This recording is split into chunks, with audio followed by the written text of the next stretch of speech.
He is the modern-day Don Nehlen. But Don Nehlen's Mountaineers enjoy walking in where angels fear to tread. He's bought into the program. As the hills of West Virginia resound with the sounds of Golden Blue football. It is a great night to be a Mountaineer wherever you may be. Let them know. Leave no doubt tonight. Leave no doubt tonight. No doubt. They shouldn't have played the old Golden Blue. I was watching ESPN today and they showed a little thing about our game tonight in the poll. And the whole U.S. was covered in red. And the only state, the greatest state in the nation, was covered in blue, and that was West Virginia. And that's why we won this game. Trust the climb.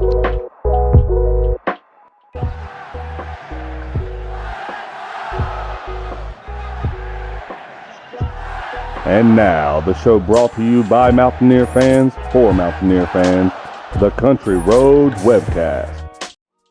Mountaineer Nation, let's ride. What's going on, Mountaineer Nation? Welcome into Season 5, Episode 132 of the CRW Podcast, our Kansas preview and predictions episode. As always, I'm your host, Jordan Cruz, and I got my co-host with me. We've got Bradley. What's up, everyone? And Steven. What's going on, boy? All right, boys. So Kansas on the horizon for the Mountaineers in the second game of the season. The home opener, which will also serve as the conference opener for the Mountaineers. Neil Brown's first night game since taking over as the West Virginia head coach. Going to be a 6 p.m. kick at Mountaineer Field. Televised on ESPN+, 1-0 Kansas versus currently 0-1 West Virginia. And we'll get into that and dive deep as we move throughout this episode. But let's kick it off the way we always like to, boys. A little off-topic babble. What's been going on? You know, what you've been doing. I know it's kind of hard to not think or talk about football related or now, but, you know, anything off-topic other than college football or West Virginia related you've been doing, read, watched, experienced, anything you want to chime in with? What's been going on, Steven? Not really too much, man. Just catching up on sleep. You know, the whole Pittsburgh trip gave me a lot of jet lag. I didn't get really – I think I slept 2 hours and 72 hours. So really haven't had a lot of chance to do much other than sleep and just hang around in the house. Did a lot of cleaning up and stuff like that. But other than that, just watching football. Bradley, what about you? Yeah, I mean, I've not been doing much. I've been packing up. I'm doing another move tomorrow officially. Got my own apartment. We'll be getting settled in. So it's the last time you'll be seeing this background. Nice. Hopefully when I get something a little bit more permanent, we'll have a little bit nicer background. I'm going to try to put a little effort into it there. Probably be a little bit, but definitely, the final move for a little while, thank God.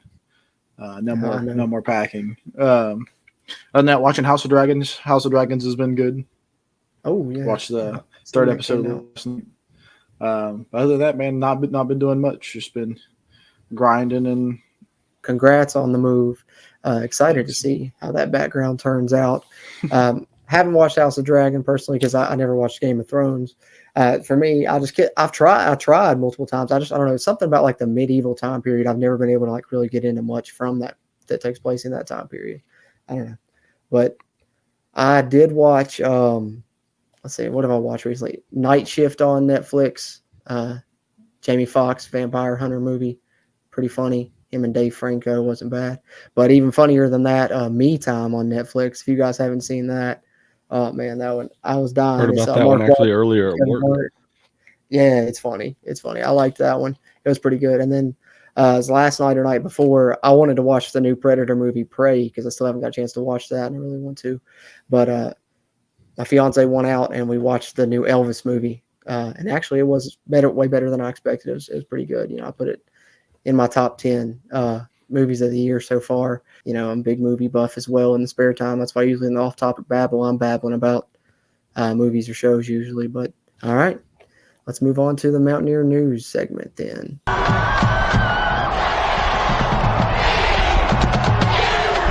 All right, Mountaineer News segment here is where we want to give you some Mountaineer football, Mountaineer basketball, and Mountaineer recruiting news. Provide you some updates, anything that's happened since the last time we recorded a preview episode. And Bradley, I'll kick it to you first, I guess. What's been going on in the world of WVU recruiting? Yeah, so Justin Benton, big old number 99 out of Georgia. He's somebody that I've been really high on. He's been getting a lot of love in there. He's been kid from Georgia, but he had another stellar night, a few tackles for loss, I think 5 tackles in total, and actually had his second rushing touchdown of the season, which is kind of funny considering he's a defensive tackle, but you give that big boy the ball, it's kind of hard to stop him. I had brought up Jaheem White last time before the Pitt game. Jaheem White had another great game. He had, I think, 70-some rushing yards, 60, 70 rushing yards, and also about that many passing yards, receiving yards as well. So another big night for Jaheem. I think he had a touchdown or 2. Definitely a guy we're excited about getting in the backfield that's got some hands on him as well. And then, of course, I'd be remiss to not bring up Rodney Gallagher. Had his first game of the week, first game of the year. It was a loss, but he did have 3 throwing touchdowns and I think about 100 yards passing. And all 3 of those touchdowns went to one singular guy. Definitely somebody we want to check up on in our recruiting. But, yeah, Rodney Gallagher had a pretty good first game. Still playing quarterback, even though he'll be playing wide receiver for us. But still look good, still an athlete. And even though it was a loss, he still had a great game. Nice. Sounds great. Yeah, high school season's kicking off for Mountaineer commits, so it's always good to hear how they're doing and appreciate you providing those updates on recruiting. And Bradley always does a great job with that. So, follow him on Twitter. If you're watching on the video side, you see the handle there. If you're on the audio side, it's at Big Bubba Brad, CRW on Twitter. Give some updates there as well. We also did break into the top 3 for 4-star wide receiver Traylon Ray. I think he's out of Florida. Yeah, out of Tallahassee, Florida, 4-star.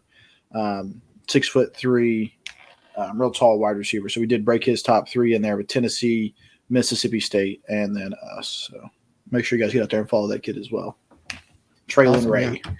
Bring him home to Morgantown and to the Mountaineers, and I'm sure there'll be more recruiting updates as the season progresses. They'll be coming hot and heavy with signing day approaching here, just a couple short months away or so. So I appreciate that, Bradley, for that recruiting update and the Mountaineer recruiting news. And then we will kick it to you, Stephen, for some Mountaineer basketball news. What's going on in the world of WVU hoops? Well, there's not really too much recruiting news. I guess one thing to know is a few weeks ago I mentioned a recruit that visited named Ayer Malik, and he finally received what's been not a surprising 5-star rating by Rivals.com. He also visited last week to the Backyard Brawl in Pittsburgh, so that was pretty cool to let him see that type of atmosphere and something that he'll be able to play in, because as I understand it, West Virginia has Pitt on the schedule for basketball as well in the next few years. But other than that, of course, we have Bob Huggins being inducted into the Basketball Hall of Fame here in the next few days. But other than that, we're in the calm before the storm, if you will, before the basketball season. Very excited to see Bob Huggins get inducted in the Hall of Fame. Can't wait for that. Like you said, the calm before the storm, but basketball news will be kicking up soon. And, Stephen always provides great updates with that. And he's actually on Twitter now as well, at Pitt Still Sucks. And he's also going to be hosting the CRW Hoop Show that will be kicking off here as the season gets closer to approaching. So be on the lookout for that as well. Just some more content to look at from the Country Roads webcast, and that time diving in on the basketball side of things. That being said, until then, appreciate you for that basketball update, Stephen. And I guess it's my turn and to bring some Mountaineer football news. Of course, West Virginia with Kansas on the horizon. We know about that. Injuries occurred against Pitt. We know Charles Woods went down in the first quarter. Jordan White went down a little bit later. No updates currently at the time of this recording. We're hoping to hear an update on both of those guys during Neil Brown's press conference on Tuesday. We're probably going to have a live stream later in the week, Q&A. So hopefully we'll know more then. And if anybody wants to chime in and ask questions about it then, we should be able to provide more updates later in the week, closer to game day. But at the time of this recording, what we do know is that it appears neither injury is like a long-term injury, extensive type deal, season-ending deal that we know of right now. Seems like they're going to be okay. Don't know if they're going to be available for the Kansas game. Going to assume most likely not, but hopefully both will be back soon.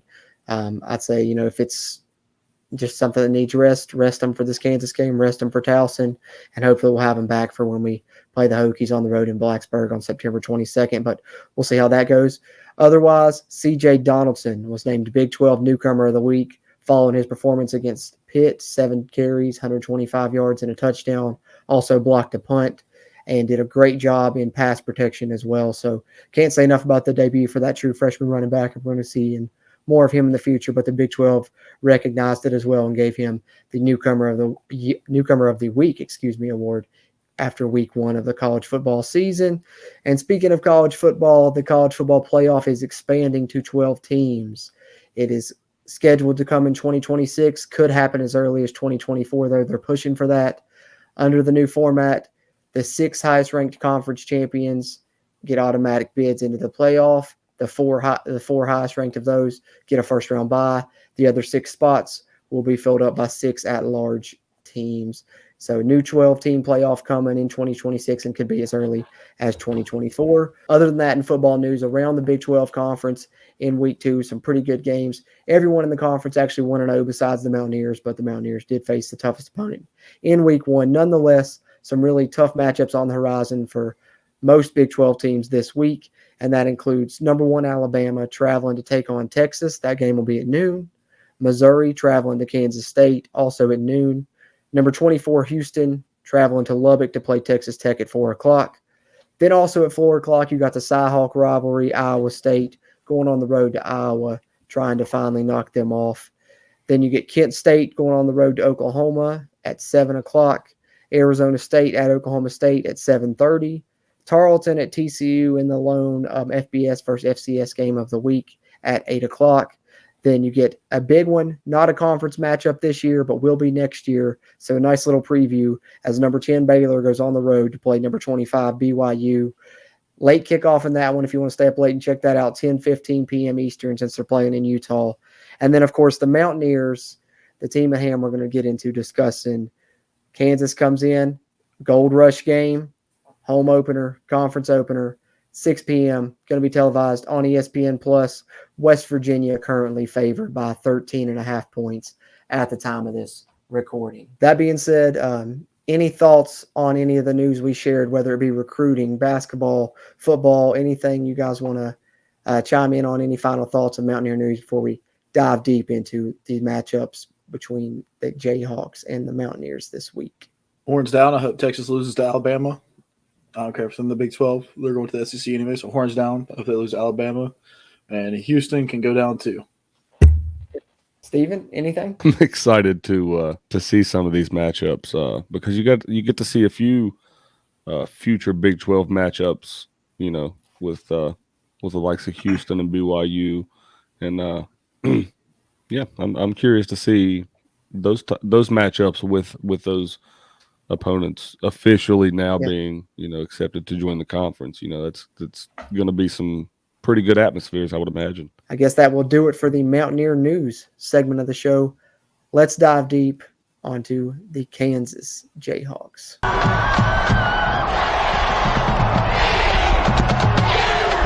As the show is aptly titled, Kansas Preview and Predictions, we've made it to that point, gentlemen. We'll get into the matchups deeper in a second. Just broader picture, opening thoughts on this matchup. What do you got, Steven? Well, I think it's nice to play them in week 2. You get a conference opponent, and you get one that's not to disrespect the team, but you get one that you should win.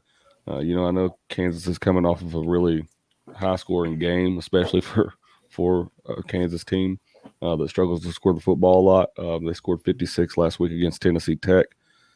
I'm not so bought in that they're that great. They have a few skill players that are really good, but I just didn't see anything that impressed me in the fact that it's going to that tells me that they're going to do that to a West Virginia defense, because the Tennessee Tech defense that I seen was arm tackling worse than what we seen out of West Virginia.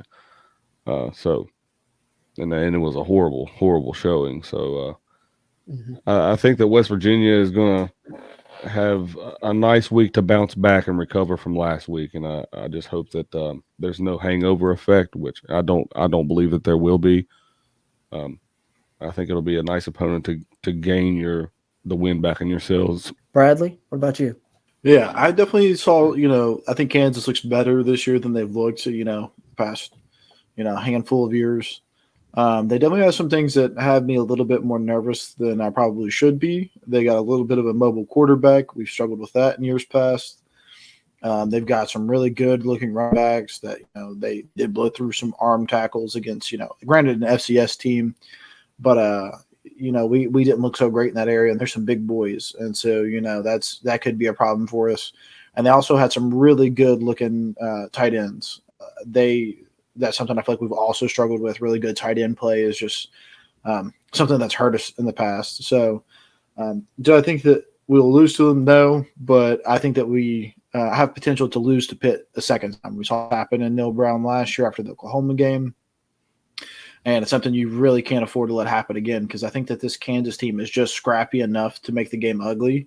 And if it gets ugly, then, they're going to have a chance at it. So I think that it's going to be a real testament to Neil Brown to come out there and make sure his guys are ready and functioning on all cylinders, and, to get up on them quick and, to really run the score up early and not even have to worry about it. I noticed that too. Yep. I'm glad you said that. Their quarterback had a really good arm. I noticed that. He had wheels on him too. He was mobile too. He can move around, which, is something that can help counteract our really good defensive pressure. Yeah, which West Virginia has struggled with running quarterbacks in recent years. Mm-hmm. True. Yeah, he came on late. Daniels, right? So it's going to be Daniels versus Daniels quarterback matchup. But he came on late last season. Really looked good. Looks like he's improved, and I think, like you guys said, this is an improved Kansas team.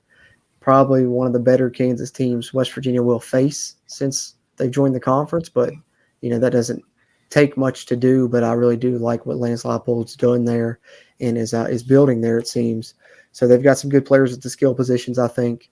But I think, as you guys said, this is a good, not necessarily like that the game itself is going to be a huge test, I don't think, but it's a good test and a barometer for us as fans to see what type of team West Virginia is going to have this season. Because I think if this team is the type of team that we believe that it can be, an 8 to 9 win football team, then they're going to come out and they're going to be hungry in this game, and they're going to play pissed off after what happened in week 1.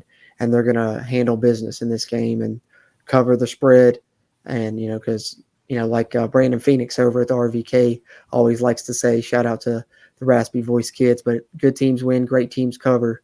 West Virginia is favored by 13.5. If they're a great team, I feel like they should be, they come in and cover in this game, because this is potential for a hangover and potential for, a down spot. I know I've heard people say they're comparing this to 1989, when Pitt came back and beat West Virginia with a comeback win in a game West Virginia should have won. Then West Virginia played Virginia Tech the next week, a team that was really down and West Virginia should have killed, and they played their worst game of the season and lost. And you don't want to have that type of situation. Rivalry game takes a lot out of you. I think having a couple extra days with the game being on Thursday is a good thing, so the team should have time to recover. But if this is a great team, I don't think that matters. They need to come in hungry and show Kansas that they can't play with you, because Kansas is licking their chops. They're being told that they're the best team at Kansas in quite some time. They know there's some teams in this conference they can beat. They probably feel like West Virginia is one of them, and especially now knowing that we're coming off a rivalry game and probably overlooking them slightly, or could be anyway. They're going to be ready. So if this is a great team, they're going to show us this week. Yeah, and I think that there's two things that we need to take into account before we get really delved into this thing. And I'll let you go in a second, but I didn't mean to cut you off. But there's two really important factors that I take into account. Is one, season openers in Morgantown. I know we played our technical season opener in Pittsburgh last Thursday, but our home opener, our home season opener, that's this Saturday, and it's the first night game in 4 years. That's mind blowing to me. In 4 years, there hasn't been a night game at WVU, and so I think people forget maybe to a point how powerful that atmosphere can get in a night game, no matter who the opponent is. Because I can remember playing Georgia Southern at night. I remember that place game. was pretty. I was there. Place was pretty electric that night too. So I think we need to take that into account before we get too we dive too deep. Go ahead, Brad. That's true. Night games in a special place. Yeah, and I was just going to compound on what Jordan had said with having Kansas up next and the benefit. It feels a lot different than last year where you come out and you really stink against Maryland, and then you've got a game against Long Island University where after that game, I didn't know if we were any better as a team. I still didn't know what we had. And then we're going to walk into Virginia Tech not knowing what Virginia Tech's coming to Morgantown, I guess, in that sense, but, still not knowing what our team was going to really, what the identity was. And so, I definitely like the fact that we have Kansas, which is, not a great Big 12 team, but they are a Power 5 team, and it's going to be, a little bit of a challenge. And we'll definitely, like Jordan said, if they're going to be great, they're going to show it on Saturday. Yeah. But think about it. Compare those two games, since you mentioned that. Compare the first game against Maryland, who what you said was a horrible showing out of our team last year. And to a point, I would agree. I don't think that, especially from what we heard all of the offseason from every coach, I don't think that they played anything up to that standard. And I think anybody on the coaching staff and anybody on the team would agree with that. But compare those two games. Compare the Pitt game this year to the Maryland game last year. The atmospheres alone are two different things. But the product on the field that I seen, I feel like if anything, the coaches downplayed what they had in terms of talent. And then I know we made some mistakes. I know that there were some mistakes. But in its entirety, I think that the multitude of all the mistakes that we made are things that we can clean up. I've seen things a lot before that I'm like, I don't know if we can get that going this season. There's not going to be enough time to fix that issue. These are just mental errors and just getting your hands on the ball, in certain situations, decision making in certain situations from certain guys, not to name anyone, but Bradley, I think you know what I'm talking about here. I didn't drop any balls. No, I'm talking about the decision making. Oh, the decision making. I'm not mentioning any names, but gotcha. Yeah, because I'm not throwing nobody under the bus, but yeah, for sure. You're definitely right there, where we looked way better this year than we did against Maryland, and I think that's far by better. A lot. And you're talking about like what JT Daniels said in his post game. It's execution right now. We've got the dog in us. We've got the fight. We've got the talent. We've got everything else. We've just got to clean up our execution, and that's where I think that's evident this year, where it's just those small things that you've got to fix. But still, if our offensive line jumps off sides 4 more times, I might have an absolute stroke.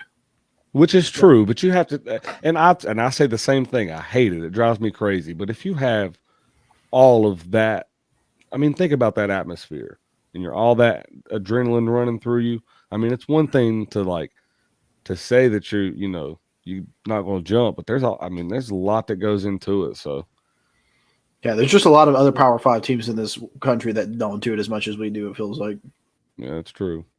But we also don't watch their games as intently as we watch West Virginia games too. That's true. I can't even argue that.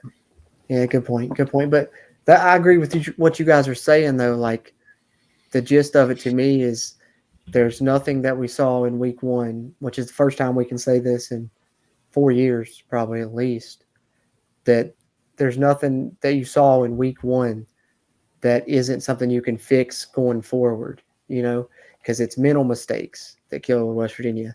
Like you said, the false starts, it's poor tackling on defense more than anything. That's stuff you can fix. And so, you've got athletes, you've got guys that can make plays, you got a great quarterback, you've got what looks to be a great run game, you've got great receiver in Bryce Ford Wheaton. And at the defense, it seems like you've got, a good player at each level. Dante Steele's and the rest of the line's good too, but Dante Steele is a star player on the first level. Lee Koba, a star player on the second level, and then Charles Woods, a star player in the secondary. So you have the recipe moving forward. And I think the good thing for the Mountaineers is everything is still in front of you that you want. This team didn't have national championship aspirations, so their aspirations are, to compete for a Big 12 title. That's all still in front of you. I know the loss hurts. I know it's a big rivalry, but all that's still in front of the Mountaineers moving forward. And it starts right here with Kansas, because this is a conference game. You can't let that loss to Pitt get to you. This is very important because this is your first conference game, and it can set the tone for the rest of your season when it comes to conference play, which is your ultimate goal, is to compete there and do better than any other West Virginia team has since we've joined this conference. And actually, we want to see the Mountaineers play in the Big 12 title game, and that's still attainable. So just got to come out here against Kansas and don't overlook these guys. Yeah, I think that it's really important. I think that West Virginia obviously has an opportunity to be, like you said, the best team that they've been since joining the Big 12 Conference, and that Big 12 Conference title game is attainable. I think that if West Virginia comes out this week and they don't downplay to their opponent, like we know that we have the ability to do in the past, the tendency, that's a better word. Thank you, Bradley. I think if we don't do that and we play with the same product that we did last week and we clean up a few of those things, I mean, fellas, I would think just by that, West Virginia's a top 10 football team, maybe top 15, maybe top 10 is a little too far of a stretch, but top 15 for sure. Well, if Pitt's 17th, I mean, absolutely. I think that I really do believe this. When you play with that kind of firepower on all three phases of the game, you get a block punt, and then think about it. You'd have good plays in the special teams. You had great plays on the defense, and you had great plays on the offensive side of the ball. And I know, like I said, that there's mistakes, but we have potential on all three sides of the ball. And that's the first time that I've been able to confidently say that, and I don't know how long. Great point. Absolutely. And I hate to beat that repetitively, but I mean, it's so exciting. You know what I mean? It's so exciting to be able to say that. As much criticism as our team has, had to endure going through this rebuild, and that the coaching staff has had to endure as well in turn along with that, they deserve to be praised for the improvements they have made, because it's finally, I think this is the first time, because every offseason we've gotten really excited for the team and we've known that, oh, maybe this guy's going to do this. We've had hope and stuff, but the results more or less have been the same, and the team has more or less looked the same. And I think that's one of the reasons we were really frustrated coming out of the Maryland game last year.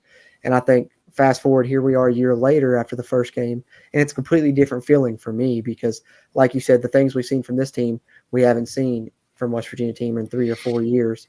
And so it's okay to commend them for that, because like you said, the defense, they did a great job of building that since they got here. That hasn't been a problem. Offense has been a problem, and special teams has been a mixed bag. They focused on special teams and offense this offseason. And specifically, Neil Brown said we want to be able to run the football against teams that have good run defenses, because last year we ran the ball against teams they should be able to, but against teams with good run defenses and the top defenses in the league, they struggled. They come out against the ACC's #1 rush defense last year, run for 200 yards on them, so they've improved that. The offense, adding JT Daniels and Graham Harrell, it's evident that they've improved that. And then, like you said, the special teams West Virginia made, they improved that as well. So, yes, let's commend them for that, and hope that moving forward, now that we have what we believe can be a complete team in all three phases of the game, the wins are going to follow that as well. Yeah. And doesn't it feel like, I don't know if you guys feel like this, but I feel like we've played a whole season already. I don't know why it feels like. I mean, feel it's like just JT that Daniels, I feel like JT Daniels has been the quarterback for 2 years or something like that at WVU. I don't know why it feels like that, but he's played one game in the uniform, and I'm like, oh, well, I was about to say, and to think you're just now about to watch him play at Mountaineer Field for the first time. Right. I haven't even seen that yet. And I already feel like he's been playing it I don't know. It's weird. It's weird. I think that's just a testament to how truly, I don't know, right this team feels. It feels like it has the right chemistry and the right vibe to it. And there's something that feels right about this football team. I truly still stand by that this is going to be a fun season. Absolutely. Definitely. I agree. So that's kind of a broader picture, opening thoughts about Kansas. Let's dive in a little bit more on the matchups, gentlemen. We've touched on the Kansas skill players briefly, specifically their quarterback, Jalen Daniels, and he was 15 of 18 for 189 yards, a touchdown interception in that first game against Tennessee Tech that they won handily.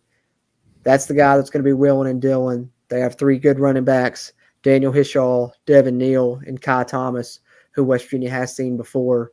He played for Minnesota in the bowl game when the Mountaineers played them last season and struggled, and he ran for, I believe, 140 yards on the Mountaineers in that game on about 21 carries. So, and he's, I believe, their third back right now at Kansas. So that tells you Kansas does have some talented skill players, especially in the backfield. The run game looked good. And this looked like, as close to an explosive offense as you've seen from Kansas since the Mountaineers joined the conference. that being said, the Mountaineers' defense, specifically the defensive line, looked really strong. And if you're a team that's going to compete in this conference, going up against Kansas, a team that's predicted to be near the bottom, you should be able to win this game in the trenches, and that should probably be the difference. And that's the matchup I think is going to help West Virginia, is this West Virginia D-line going against that Kansas offensive line. Hopefully they're going to be able to overwhelm them, because Kansas does have some good skill players. Like I said, the 3 running backs, Jalen Daniels at quarterback, Lawrence Arnold at receiver, and then, of course, can't forget Jared Casey at tight end, who does some great things for them, leading the run game, and then, of course, can sneak out on pass plays. But what are your all thoughts on the Mountaineer offense going up against – Mountaineer defense, going up against this Kansas Jayhawk offense this Saturday? What are you thinking, Stephen? I think that with the way that I think Jalen Daniels, I believe is his name, I think with the way that he threw the ball last week, I wouldn't be shocked if the Jayhawks tried to go deep a few times and exploit this secondary for WVU, especially with the way WVU gave a few plays up in the secondary last week. So I would imagine that with their running backs, they're gonna run their game up front. They're gonna try to pound the rock. But West Virginia, obviously, very good at run defense. So but I think that's something that we should watch out for absolutely on the back end, is for them trying to go deep, because he has a really pretty deep ball, Daniels does, and they do have some playmakers, especially on the outside. So that's one thing we can't fail to mention either. Charles Woods, like we said, uncertain on his status for this game. We're not really expecting him to play. We'll know more on that later in the week, following Neil Brown's press conference. Haven't heard from him yet at the time of this recording. But West Virginia is going to be down Wesley McCormick for the first half of this game as well, which is who replaced Charles Woods. So you're probably looking at either Rashad Ajayi and Andrew Wilson-Lamp, or Rashad Ajayi and Mumu Ben Wahad at corner in this game for at least the first half. So, yeah, definitely looking out for Kansas' passing game and Jalen Daniels, maybe hooking up with Arnold or Jared Casey. Going to have to watch for that for sure as well. Good point there. Bradley, what about you? What do you think the Mountaineer defense, how are they going to stack up here against this Jayhawk offense? And is it something they need to be worried about? Yeah, I want to touch on kind of like what you had, one of the things you said there at the end with Mumu Ben Wahad. If you guys watched the post game of the Pitt, our Pitt post game, I talked about wanting to see Jacoby Spells, and I'm just as happy with seeing Mumu. I want to see a young guy out there that's really, I know Weston McCormick and Ajayi has had a lot of hype around them, but I just really like that recruiting class. I like those 2 guys specifically, and I'm really excited to see them get out there. So I really hope Mumu gets a good bit of playing time and quite a few snaps in this Kansas game to really see what he got against some Division I players. But going to the defense and how we're going to match up with this offense, I think that this is going to be the most important part of the game, is our defense versus their offense. Kansas was able to, score pretty heavily. And our defense, if we're going to beat Kansas, we're going to have to play really, really sound defense. Our linebackers had a tendency to kind of bite on every single run fake that Pitt had, going back through and looking at it. We had a real bad tendency to just like to dive down there on the run. And that's something we can't do if our DBs are just not looking as great. So, our linebackers have really got to trust our defensive linemen to kind of block up some holes. Let Dante Stills be Dante Stills. Let Jordan Jefferson really clog up those holes and, play safe, sound football. You get a guy like Jared Bartlett who could absolutely feast on a quarterback that likes to do these, play action bootleg rollouts. You get that spear coming off the edge right there. You're looking at crushed rib city. And if he doesn't play sound football, then he could get beat, and then we have no edge guy. So, we need to make sure that we're playing. And that's how you beat this team. If you're a better team, you win through sound, consistent play. And so that's what I'm going to be looking for, is making sure that our players are covering their bases, dotting their I's, crossing their T's. They don't have to be perfect, but they have to be good. They have to be consistently where they're supposed to be when they're supposed to be there. Right. And I think that's what you want to see from the Mountaineer defense in this game. The defensive line did great. The run defense was solid. What you want to see is improvement in the secondary. Like I said, that's going to be possibly breaking in even more new pieces. But the one silver lining, if there is a silver lining from the targeting and losing McCormick and the Charles Wood injury, is you're getting some experience for guys that haven't had any. So that's going to be good, and you're hopefully going to be able to do that against Kansas and Towson in games that you should win. So that may help down the road for the Mountaineers on a secondary that's, was the one question mark and appears to be kind of the weak spot, as well as tackling. I want to see tackling improve. That's the main thing I'm looking at from the Mountaineer defense this week after how bad that was in week 1, and especially in the open field. Want to improve tackling. But that being said, gentlemen, any final thoughts on the Mountaineer defense versus the Kansas offense before we flip it over and look at the other side?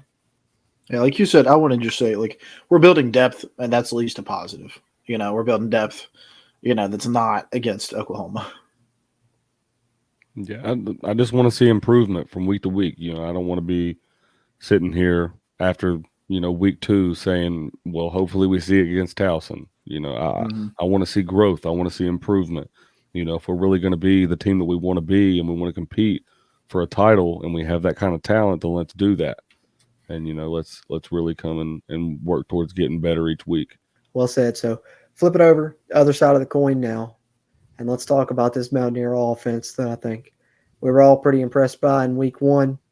JT Daniels and company, Graham Harrell calling the shots. Didn't really have any issues with the play calling in week 1 personally, so hopefully, that remains a trend throughout the season. I like the way we schemed things up, and I think, going up against Kansas, it's an area where we should have an advantage, and I'm hoping that, if this is the Mountaineer offense, that it's as good as we think it can be. This is a game where West Virginia definitely, scores over 30 points, and ideally maybe even more than that, but I think you got to get over 30 in this game, and I think if you get over 30 in this game, it's a win for you.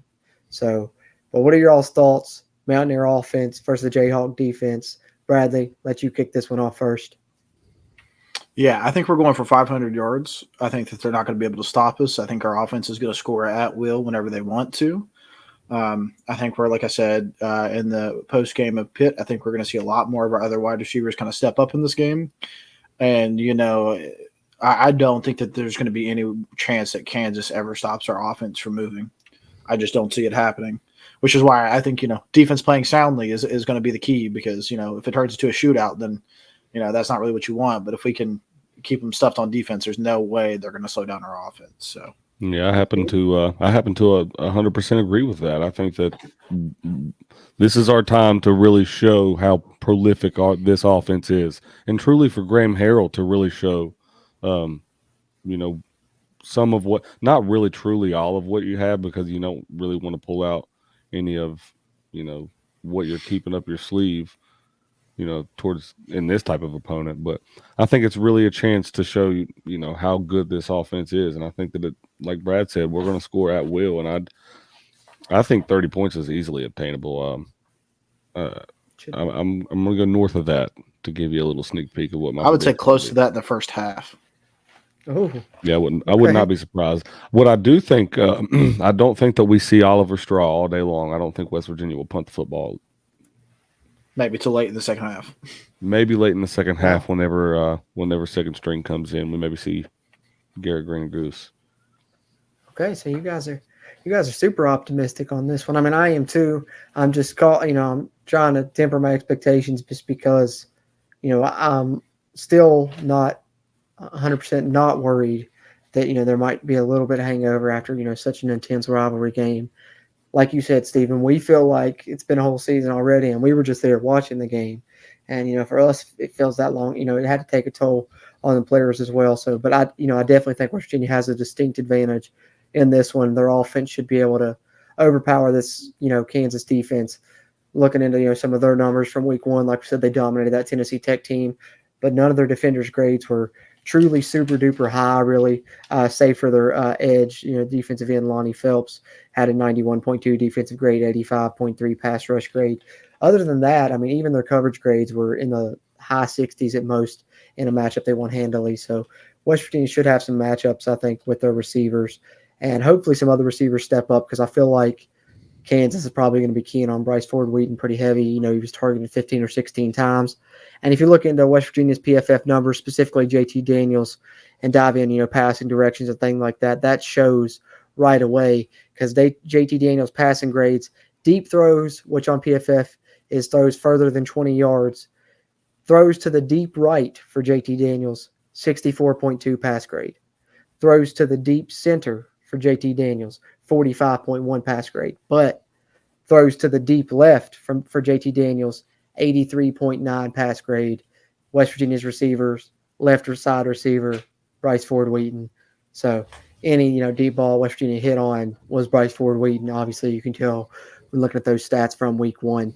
And obviously, if I can find that, I'm sure Kansas has found that as well and knows that. So who knows? They may roll coverage over to Bryce Ford Wheaton. So this could be a big game for the guys in the middle if they're giving safety help over to Ford Wheaton. We could see Reese Smith, Sam James have their breakout game this game potentially. That's kind of my thoughts. But that's pass game, run game. What are you guys thinking? Are we going to see more C.J. Donaldson, or do you expect maybe Kansas keying on him? We try and throw even more Tony Mathis than what we saw, and he breaks out. Do you think Donaldson factors in heavily in the Mountaineers' plans? And what do you think about the Mountaineers' run game, though, Steven? I think you absolutely see more of C.J. Donaldson, but I also do think that they there's going to be more of a scheme against him. So if he does what he does what he did last week, has a similar game, I think you're looking at a potential. You're already looking at a potential star in C.J. Donaldson, but this kid might be really truly something really special, and it's like Steve Slayton special in his freshman season here at WVU. Yeah, I think that Reese Smith, I think he has potential. I've been really getting on that train here lately. I really like that guy, and I like the way that he plays. I think that he has real potential. Not to say anything bad about Sam James, because I'm waiting for my guy Sam to go off at any point. But I am too.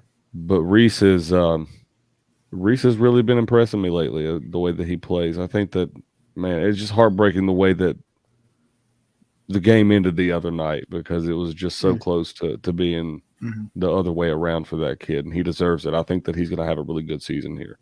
Well, and I think that the reason why I've been so high on him is because you hear Neil Brown talk about him over the offseason, and he's saying, Reese came up to him and they had a talk. I mean, they had a real heart-to-heart conversation about his future in this program. And I think that it was really on the verge of, he was wanting more snaps, more targets. And Neil Brown told him, like, if you want them, you're going to have to earn them. And Neil Brown said that Reese went out there every single day and put his nose to the grindstone, and he's earned them. And I think that it shows every single day, because I think that he's just the most consistent. At least he's probably the best route running wide receiver we have. He might not be the most athletic, but that guy can run a route, and he's got good hands. And so I think that he's just, one of the most consistent wide receiver options that we've got. And I think that's why I've been so high on him. It's just because a combination of those things, he's got a bright future in Morgantown ahead of him. Yeah, absolutely. Very much so. Hopefully we see the start of that this week. And, he has his first, really, truly big game as a Mountaineer. We've seen him make big plays, but I'd love to see him have a true breakout performance. But we'll see what happens. But that being said, any further thoughts before we move on to our keys to victory and predictions as far as the Mountaineer offense versus the Kansas defense? I didn't get to talk about the running backs, so I'll talk about the running backs. Yeah, dive in. I think we're going to have 2 running backs. I think we're going to see Tony Mathis and C.J. Donaldson. Probably 12. And you're never going to know where the ball is going to go. Not all the time, but I think we're definitely going to see it more. Just having the threat on the field, just having C.J. Donaldson on the field is going to be enough of a threat to open somebody up. And I think that putting Tony Mathis on the other side of him and being able to throw to either one of them as well is just too dangerous not to see more of. I'd agree with that 100%. And I think the thing is that's going to be tough to keep C.J. Donaldson off the field is in pass protection as well. He can really help you a lot, because you got to think, that guy's a tight end. His pass blocking grade, I think, was second or third highest on the team in week 1. And that's a guy that if you're passing, he can give you pass protection. And I think that's another reason why he caught Pitt off guard. They may have thought he was coming in there for that reason. And then here he comes coming straight at you. So he's just a guy that can hurt you in a multitude of ways. And I think getting him on the field and getting him involved in the game plan, whether it be as a decoy or factoring in and feeding him when he's hot, definitely can help the Mountaineers in this game. And I hope to see the run game continue to have the success it did in week 1, because if it does, then they're going to have to stack the box, and then that's when JT Daniels is going to pick you apart. So the Mountaineers could have a truly lethal offense if it gets to that point where the run game is working as well. So hopefully that continues for the Mountaineers. That being said, you guys ready to get into key to victory and predictions for this one? Let's get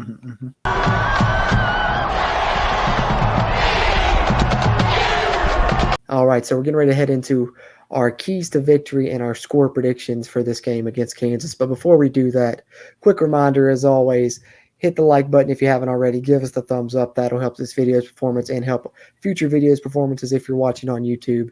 And if you haven't already, hit the subscribe button. Helps us, helps you, helps get more of this Mountaineer football content out to Mountaineer Nation. Do us both those favors if you haven't already, and that's whether you're watching on our YouTube channel or if you're watching on the West Virginia Sports Now YouTube channel, as we are a part of the West Virginia Sports Now podcast network. And really appreciate you guys tuning in, no matter what channel it is. But please subscribe to both of those if you haven't already. And appreciate you guys tuning in to Season 5, Episode 132 of the CRW podcast, our Kansas preview and predictions. And as the namesake states, we will get into the prediction side now. Key to victory and prediction, gentlemen. Steven, we'll go to you first this week. What do you think happens for the Mountaineers? Home opener, conference opener, Gold Rush, first game at Mountaineer Field for JT Daniels and Graham Harrell, as well as a lot of other new pieces for the Mountaineers. Do they start off conference play 1-0, and what's the key to doing so? What do you think, Steven? When you put it like that, yeah, man, there's way too many factors going into this game. It's a night game in Morgantown, first in 4 years, first in Neil Brown's era at WVU, if you can imagine that. Right. I think that this is going to be a prolific night for all three phases. Once again, I think that my key to victory is composure. I think that, you guys have touched on it a few times during this show, but I think if you don't come out and you have you don't have a hangover from last week, and you can come out and have, quote unquote, a statement game and show and put the Big 12 on notice on what, you can do as a team. I think that's what we see this weekend. Might be a little bit too optimistic, but I'm going 52-10. I'm going 52-10. I think that we're really going to come out and show. I know it's Kansas. I know it's not anybody to get truly excited about, but I think West Virginia is going to really come out and show what they've got on both sides of the ball. I don't think you're going to really see too much out of the special teams this weekend. I love it. So might be a little bit too optimistic, but I think you boys are going to see some stuff this weekend. I hope so. I hope we're in for a treat like that. I'd love to see something super entertaining, and like you said, first Neil Brown's first night game, that'd be awesome. So Steven definitely got us covering the spread by a long shot. Bradley, what about you? Your key to victory, score prediction. Yeah, yeesh. I mean, if you want to shut up the fan base, I know it's Kansas, but beating anybody 52-10 is a way to shut some people up. I think that my key to the game is going to be, and I brought it up, I think it's going to be defensive consistency, playing sound football on the defense. Like I said, I don't think they're going to be able to stop our offense. So as long as our defense can be in the right spot, then I think that we have no reason to worry. Unless, like Steven said, we lose to Pitt again, which I just don't see happening under Neil Brown a second time.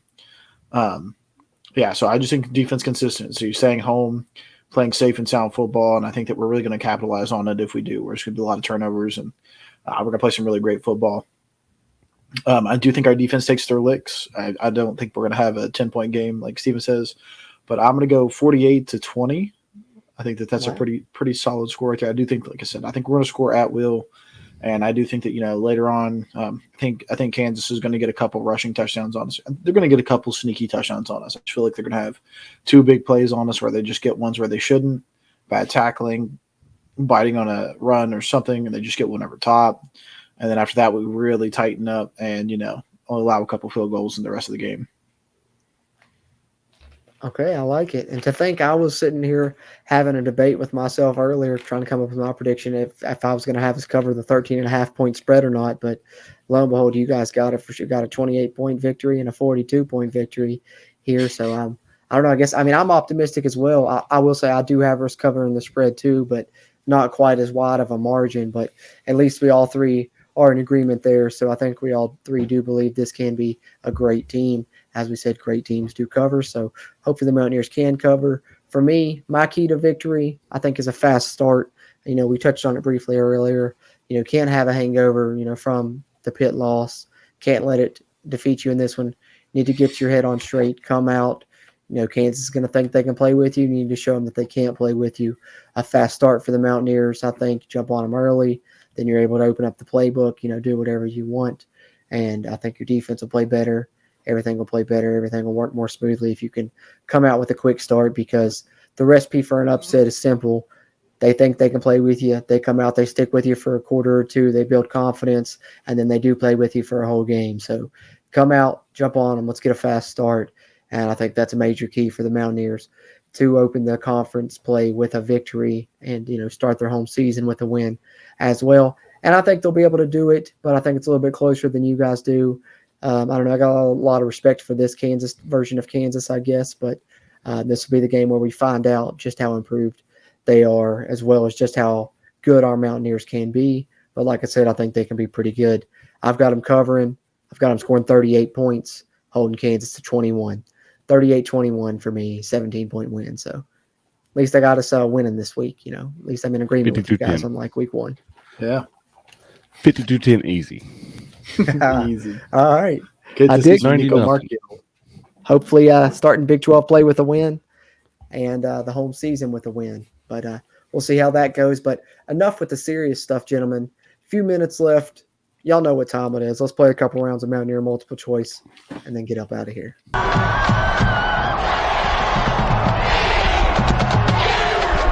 All right, so Mountaineer multiple choice. If you haven't ever joined us for our game show, we like to close out our preview episodes with, and a lot of our podcast episodes with, that we get to do our traditional segments in. We wrap it up with Mountaineer multiple choice, our favorite game show. I've got the Mountaineer multiple choice trivia tin here, filled with trivia questions. Pick them at random. Multiple choice questions, of course, hence the name. Person gets the chance to answer. Correct answer is worth 3 points. If they get it wrong, the other player has a chance to steal, and that is worth 5 points. We'll play a couple rounds here and see how it goes. Bradley, you were our winner last time, so you get to choose. Do you want to go first, or do you want Steven to take the first question? I think I went first last time, so I'm going to let Steven struggle off the bat. Go ahead, Steven. All right, let's see what we got. The WVU football record for most interceptions in a single season is 10. Who owns this record? Is it A, Steve Newberry, B, Rasul Douglas, C, Pac-Man Jones, or D, Aaron Beasley? Ooh. Oh, man. It was either I was so confident in Aaron Beasley or Pac. But then you threw Steve Newberry in there. Gosh, man, I'm going to go off my gut feeling and say Steve. Steve Newberry is incorrect, actually. Oh. So, Bradley, with a chance to steal to open the game, Then I think the WVU record for most interceptions in a single season, 10 interceptions. Who owns the record? Your three options: B, Rasul Douglas, C, Pac-Man Jones, or D, Aaron Beasley. I'm going to go with Aaron Beasley. D, Aaron Beasley is correct with the steal for 5 points.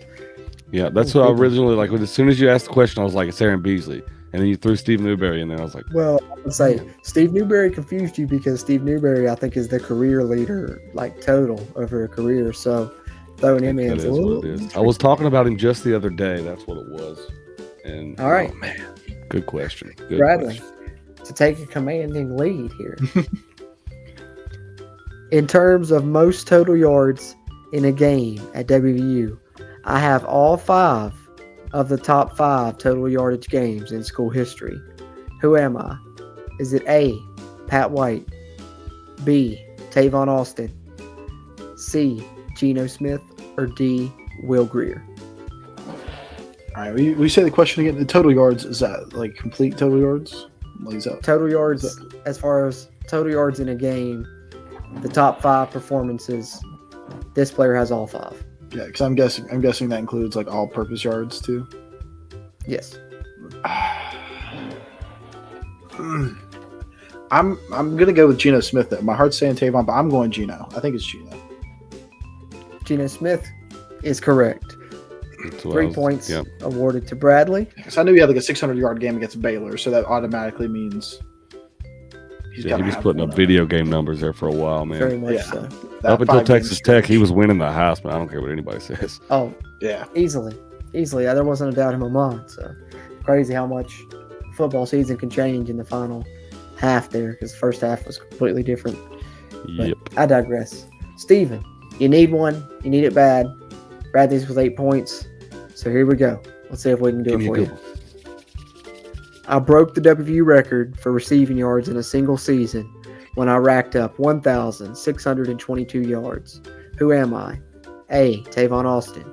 B. Chris Henry. C. Stedman Bailey. D. Kevin White. Dang. Because of the Bolitnikov rob, I'm going to say Stedman. Stedman Bailey is correct. 3 points for nice. Steven. Nice. In my heart, I felt like Kevin White had a great season that year. So yeah, I was on the fence about Kevin White. 1,400 though, maybe. I can't remember exactly. Okay, sounds about right. I could be right. I could be wrong, but I think it was. He was dominant. Kevin White was next level. All right, Bradley. Yes, he was. We're back to you now. Let's put her to bed. The WVU football record for most tackles in a career is 492. Who owns this record? A. Steve Dunlap. B. Canute Curtis. C. Grant Wiley. D. James Davis. All right, give me the options again. Steve Dunlap. Canute Curtis. Grant Wiley. James Davis. I'm going to go A. Steve Dunlap. Steve Dunlap. Incorrect. Steven. Chance to steal and tie the game up. B. Canute Curtis. C. Grant Wiley. D. James Davis, WVU's leader in career tackles with 492. I know Canute Curtis is the all-time leader in sacks, so for that reason, I don't think it was Canute. James Davis, I don't think. I'm going to say Grant. I'm going to go Grant Wiley. Grant Wiley. That's a great pick because that's correct. Hey, the game is tied up, gentlemen. Yeah. Don't call it a comeback. Wow, this is a complete coin flip from the last time we played Mountaineer multiple choice, and it was a skunk for a while. This one's fun. I'm enjoying this. I like it. This is nice. Back and forth. We'll run. We done studied up now. You're in trouble. Steven, it's your question, so we'll see how it goes. Maybe one more round after this one. We might call it after this one. We'll see how it's looking. But Steven, chance to take the lead after coming from behind. Don't call it a comeback. He's been here for years. I have the most receiving yards in a single season by a WVU running back with 565 yards. Who am I? A. Steve Slayton. B. Andrew Bowie. C. Noel Devine. D. Jim Braxton. Ooh, man. How many yards? 565 yards. Most by a running back ever in a single season. Mm-hmm. I'm going to get caught for this, but I swear I think that it was Andrew Bowie. Andrew Bowie. Incorrect. Bradley, that's what I would have gone with. I would have said Andrew Bowie. Deal. All right. It seems, I mean. Yeah, I don't know who the last guy is, unfortunately. I don't remember Steve Slayton being much of a receiving running back. So I'm going to have to go with Noel Devine. Noel Devine? Also incorrect. Wow. Actually, Jim Braxton. Wow. Just different enough, I guess. Yeah. Yep. Yeah, I would have said Andrew Bowie too. Andrew Bowie would have been my pick. Yeah, just because that's what I think of. He was in the air. Andrew Bowie. He was, that little swing out pass was always to Andrew. Yeah, he's an underrated running back in WVU history. Absolutely. All right, Bradley. Special teams question here. I hold the record for the longest punt ever at WVU with a 90-yard bomb. Who am I? A. Todd Sauerburn. B. Pat McAfee. C. Phil Brady. D. Mark Fazzolari. All right, say him again. A. Todd Sauerburn. B. Pat McAfee. C. Phil Brady. Or D. Mark Fazzolari. I think it's A. Todd Sauerbrunn. A. Todd Sauerbrunn is correct for 3 points. That's there. what I would have said. Nice. Really great career in the NFL too after he played at WVU. Mm-hmm. Okay. Final round here. The winner will be declared this round. Steven, back to you. I own the record for most rushing yards in a single season at WVU with 1,744 rushing yards. Who am I? A. Steve Slayton. B. Avon Coburn. C. Pat White. D. Noel Devine. Avon Coburn. Avon Coburn. Incorrect. Really? Bradley. Chance to steal and seal up the victory. All right, read it to me again. The record for most rushing yards in a single season at WVU with 1,744 rushing yards. A. Steve Slayton. C. Pat White. D. Noel Devine. I'm going to have to go A, Steve Slayton. Well, Bradley, you've just won Mountaineer multiple choice. Hey. Well, I mean, technically Steven went first, so I should get another question, and if I miss it, Steven's got a chance to steal and tie it. Okay, fair enough. We'll do it. That is right. We'll play by the rules. I can do that. As much as I'd love to take the win, but I feel bad. I've been beating up on Steven, so I got to give him every chance. Yeah, man, this doesn't look good, man, on my Mountaineer fan Steven, resume, dude. You're overthinking it, man. Who agrees to this? You give me, you're like, who's the best running back in Mountaineer football history? Amos Zaraway, Avon Coburn, Steve Slayton, or Era Rhett Rogers. I'm like, what? Maybe all of the above? Nope, incorrect. Who has tied their shoelaces the most in Mountaineer history? Bradley, final question. The WVU football record for most sacks in a career is 34.5. Who owns this record? A. Julian Miller. B. Canute Curtis. C. Bruce Irvin. D. Gary Stills. All right, I'm just going to take Canute Curtis. I don't think that's right, but I'm going to take Canute Curtis. Well, you better have more confidence because that's exactly right, sir. There it is. There you have it. Another wonderful round of Mountaineer multiple choice. It was Julian Miller. And Bradley, yet again, you have an opportunity for a victory speech. So I want to thank my astute knowledge of Mountaineer history that apparently Steven just lacks. I can't help it that I'm just better than he is, man. He tried to make a comeback. He tried to make it close. But at the end, I just pulled away. I was just too much for him. So I'll take home another dub. And there you have it. The trash talk continues. Steven, what do you have to say? I really think that once we get down to the meat of it, we played the best game that we could. We came in with a good scheme. I'm proud of our guys. I think that once we get in there and we can look at the tape, I really want to know what is determined as a good question and a bad question. Because I still don't know. I know less about what's a good question and a bad question now than before we started the game. So, just a little Neil Brown humor there. I joke. That was funny. A little Neil Brown humor, you gotta love it, and I appreciate it. But you gotta love the fire. But hey, Mountaineer multiple choice, always fun, and I'm just glad I'm the guy that gets to ask the questions and doesn't have to actually do the trivia. So it's fun that way for me. You know what? Maybe in a few weeks we'll do a little role reversal. Maybe Brad can ask the questions. Maybe he can come up with I'll come up with some state trivia. Here's what I'll do. I'll come on CRW Hoop Show as a guest one time, and we can do like a 3-man one, and you can ask the questions. Hey, and they'll be basketball. They can be basketball questions, so I have a less chance of knowing them. Oh, buddy, you better get ready because I'm going to stump you. Oh God! Like, what color was the rafters in 1943? And not in this section, but in this section. Just wait till I throw the state trivia in here and stuff. Then it's really just going to be. I felt better about that than I do the football trivia, honestly. I was going to say we might have more of a chance to answer those.